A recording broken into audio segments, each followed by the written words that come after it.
Re-bienvenue dans une nouvelle vidéo crypto. Malheureusement, c'est la deuxième fois que je tourne cette vidéo-là puisque j'ai eu un problème technique avec mon ordinateur. Donc, c'est pas grave. Aujourd'hui, on va aller voir pourquoi je pense que les altcoins ont énormément de potentiel par rapport au Bitcoin. Mais le Bitcoin est quand même très avancé par rapport à son cycle. On est très de bonne heure encore dans le cycle. Donc, on n'a même pas encore passé la halving et la phase exponentielle se passe après la halving. Donc, on va aller voir ça avec les graphiques. On va aller voir deux altcoins après ça. Là, donc, le QNT et le Matic qui ont des setups assez intéressants pour moi. Et on commence ça ici avec le BTC.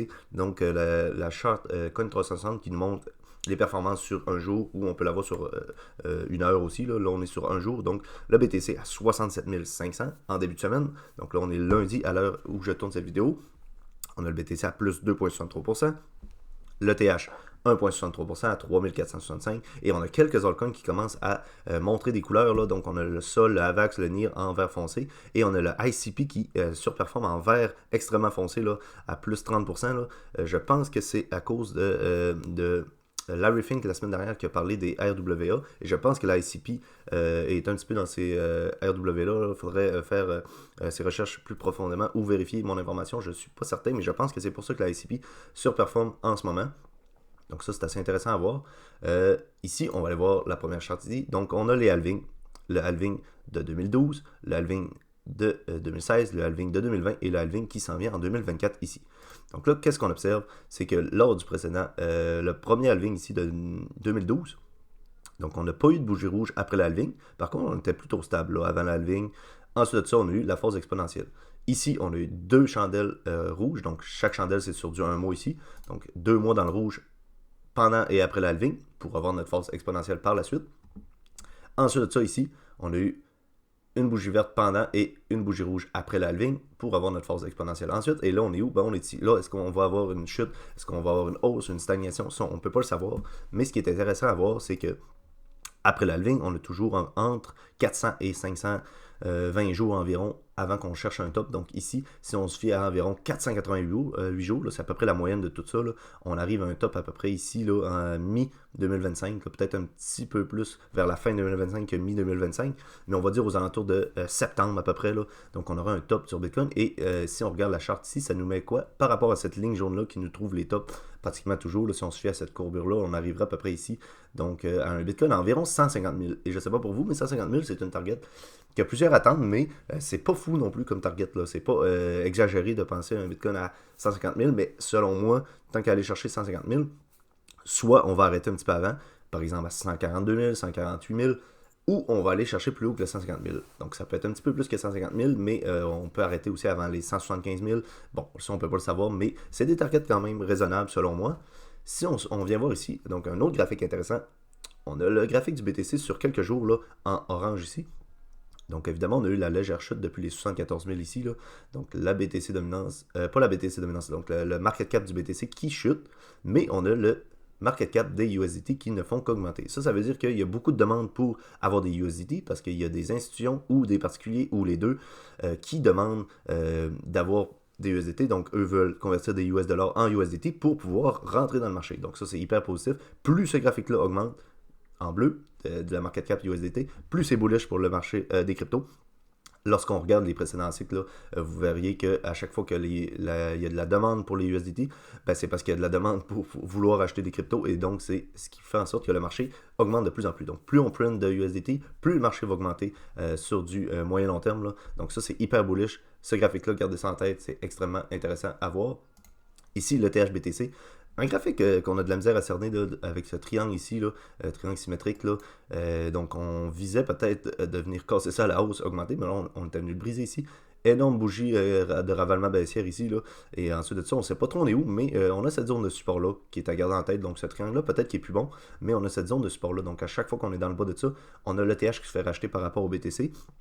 Je rappelle pour ceux qui ne connaissent pas ce graphique-là, c'est le TH par rapport au Bitcoin. Donc à chaque fois qu'on chute, c'est le Bitcoin qui prend plus de valeur que le TH. Et lorsqu'on augmente, c'est le TH qui prend plus de valeur par rapport au Bitcoin.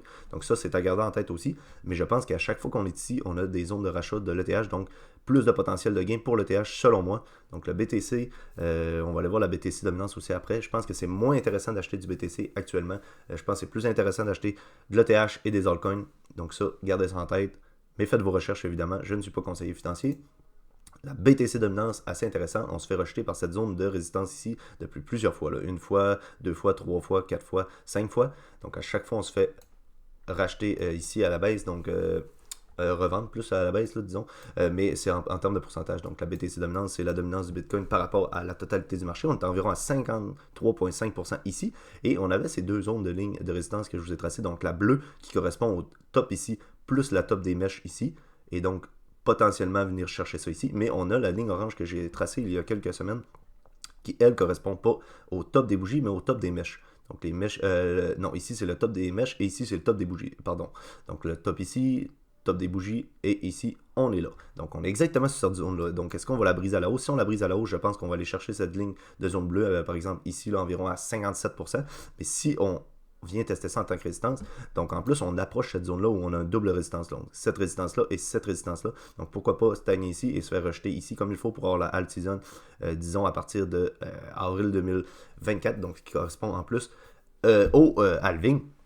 Donc pourquoi pas avoir le Bitcoin qui stagne plutôt ici jusqu'au halving et ensuite de ça avoir une alt season dans les mois qui vont suivre, donc tout ici. Et une vraie alt season, ça correspond à quoi? C'est pas juste une bougie rouge ici, là. Donc lorsque ce graphique-là descend, c'est les altcoins qui prennent de la valeur. Et donc une alt season, ça correspond à ça. Une vraie alt season, c'est ça. Donc là, par exemple, on avait une alt season ici. Ensuite de ça, la BTC dominance qui augmente, donc le Bitcoin qui reprend des liquidités. Et on a le Bitcoin qui repère des liquidités qui sont transférées vers les altcoins. Donc ça, c'est à garder en tête aussi. Énorme graphique bullish selon moi, là, je pense. Donc le total 3, ça c'est le graphique le plus bullish que vous allez voir selon moi aussi. Donc ici, je vous l'ai montré plusieurs fois.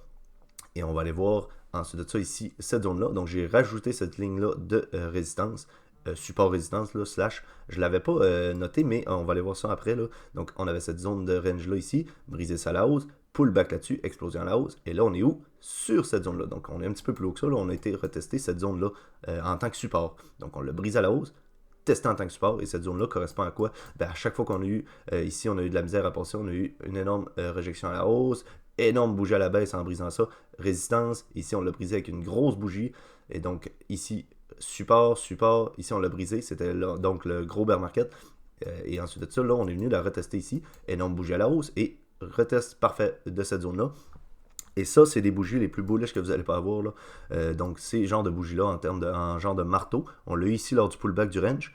Et donc, ces bougies-là correspondent à quoi? Si on fait un petit débrief sur les bougies, là, pour ceux qui ne connaissent pas trop ça. Là. Donc, par exemple, si on prend la bougie verte ici, l'ouverture de cette bougie-là correspond à ça en bas ici. Donc, le plus bas correspond au bas de la mèche ici, et ça, c'est une bougie sur une semaine. Donc, lors de la semaine, on a ouvert ici, on a fait un plus bas lors de cette semaine-là ici, on a fait un plus haut lors du top de cette mèche-là ici, et la bougie s'est clôturée ici. Donc, elle s'est ouverte ici, elle s'est clôturée ici, et c'est pour ça qu'elle est verte. Donc, elle a clôturé plus haut qu'elle a ouvert.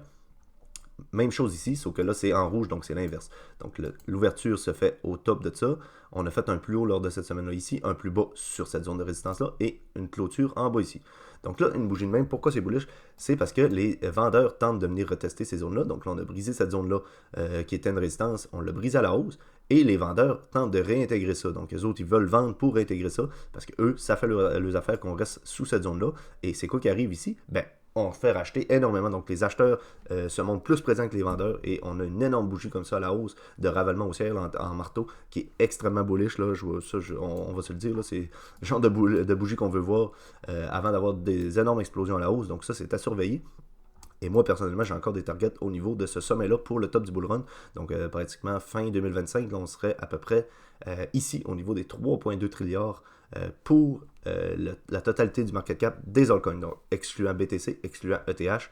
Et en plus de ça, cette zone-là correspond à quoi? Cette ligne-là, ben, c'est au top du précédent cycle ici et du précédent cycle ici. Donc le cycle avant, là, deux fois précédent, là, je ne sais plus trop comment le dire, l'avant-dernier cycle et le dernier cycle ici où on avait eu deux tops. Donc top, top, top, et pourquoi pas venir retester ça. Et même si on ne va pas retester le haut de cette zone-là, ben on serait quand même pratiquement, admettons, juste ici, ben on a un market cap à 1,7 trillion, admettons, ben ça correspond quand même ici à pratiquement 50% de plus que le top du précédent bull market à 1,13 trillion.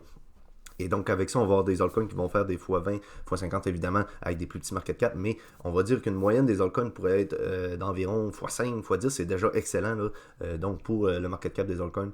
Donc ça, c'est à garder en tête aussi. Et là, deux altcoins que je vais vous montrer. Donc, le QNT, je vous ai déjà aussi montré, ça fait longtemps par contre, on avait cette zone donc de triangle qui était testée ici en tant que résistance une troisième fois, donc une fois, deux fois, trois fois, quatre fois, cinq fois même. La cinquième fois, on est venu le briser, on a fait un pullback dessus, explosion à la hausse, et là on est sur cette zone de genre de support résistance là en mauve. Et en plus de ça, qu'est-ce qui est intéressant, c'est la base de ce triangle là, donc on avait eu un fake out ici. Donc ça veut... un fake out, c'est pour faire peur aux investisseurs. Donc on a cette zone-là. Donc on vient baisser ça à la baisse. Eux autres, ils se mettent à vendre parce qu'ils pensent qu'on va aller plus bas. Et c'est racheté ensuite pour intégrer cette zone-là. Un autre support. Et là, cette zone en mauve ici correspond à plusieurs fois où on a testé ça en tant que support résistance. Donc résistance ici. Ici, un genre de petit support résistance. Support, on le brise à la baisse. Résistance, résistance, résistance, résistance. Ici, on ne sait pas trop où on s'en va, mais pourquoi pas retester ça en tant que support et partir à la hausse après. Donc ça, c'est à garder en tête aussi. Et le Matic, qui est une crypto extrêmement bullish. Ici, on a ce triangle. C'est pas le même triangle, c'est pas un triangle descendant, ça c'est plus un triangle symétrique, là, je me souviens plus du terme exact. Là. Donc là, on avait une touche en haut là, deux touches, trois touches et quatre touches ici où on a brisé à la hausse. On a eu ensuite de ça un pullback ici et peut-être potentiellement un deuxième pullback ici. On pourrait peut-être considérer ça comme un pullback, mais celui-là, il est plus directement dessus. En plus, on est en weekly ici. Et donc, on va attendre d'avoir une clôture en haut de ces bougies-là pour confirmer ça à la hausse. Mais le Matic est, selon moi, extrêmement bullish. Et lors du précédent cycle, qu'est-ce qu'on avait eu? On avait eu ce genre de triangle aussi, symétrique. Pareil qu'on a en ce moment. Donc, une touche ici, deux touches ici. On le brise à la hausse, énorme pullback ici. Et c'est ce genre de bougie-là dont je vous parlais tantôt qu'on veut voir. Donc, des bougies de ravalement haussière ici. Là, c'est pas vraiment une bougie de ravalement haussière, c'est plus un marteau, là, comme je vous l'ai expliqué tantôt. Donc, ouverture ici. On vient faire un pullback là-dessus, on a un plus haut pendant la semaine et on a une clôture de cette bougie-là. Là. Donc, c'est pas vraiment le rouge qui est intéressant, c'est plus la forme de marteau là, où on vient tester la zone ici qui était précédemment une résistance et qui devient support et qui est racheté énormément par les acheteurs. Donc, ça, c'est hyper bullish. Et là, est-ce qu'on a ce genre de bougie-là ici qui est intéressante? Donc, je considérerais plus cette bougie-là comme celle de marteau. Donc, on l'a ici. Effectivement, celle-là, c'est pas vraiment un marteau, mais celle-là, oui, plus. Donc, on vient retester ça, cette zone de résistance-là, en tant que support, et c'est racheté à la hausse. Et là, on a un genre de deuxième support, là, de deuxième retest. Là. On peut le considérer comme un deuxième retest, mais ces genres de bougies-là, c'est extrêmement bullish. Donc, encore une fois, on attend la clôture de ça. J'espère que cette vidéo-là vous a plu. N'hésitez pas à laisser un j'aime. C'est la deuxième fois que je tourne cette vidéo-là, puisque j'avais eu un problème avec mon ordinateur. C'est pas grave, c'est des choses qui arrivent. Laissez un commentaire. Abonnez-vous aussi. Merci à tous ceux qui s'abonnent, qui laissent des commentaires, qui aiment les vidéos. C'est super encourageant. Nous, on se revoit la semaine prochaine. D'ici là, prenez soin de vos investissements. Bye.